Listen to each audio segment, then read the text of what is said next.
হ্যাঁ, কি ব্যাপার গো? এসব কি নিয়ে বসেছো? কেন?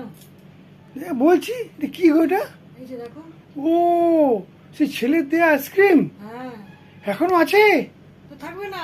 একটা এত বড় কৌটো, হ্যাঁ। তারপরে আবার আমার একটা পছন্দের জিনিস এনেছে, একদিনই খেয়ে ফেলবো, একটু রেখে রেখে খাচ্ছি। হ্যাঁ, তা ঠিক, রেখে রেখে খেলে কিন্তু তার স্বাদ বাড়ে, বলো? হ্যাঁ। প্রিয় জিনিস তো, স্বাদ বাড়ে। তা তার সঙ্গে আবার কি নিয়েছো ওগুলো আবার?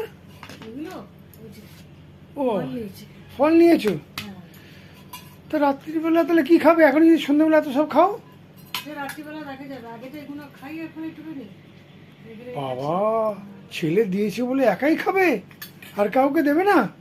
কেন দেবো না? তোমাকে খেতে বারণ করেছি নাকি? দেখো না আগে, সবে তো নিয়ে বসেছি, আগে দিই কিনা দেখো। আমি একলা খাবো বলেছি? দুজনেই খাবো, নিয়ে এসেছি। হ্যাঁ, সে তো একবারও বলে না, বললাম বলে তাই। মোটেই না, আগে কি করি দেখো, তারপরে বলো। কথা- তুমিও বসো, তোমাকেও তো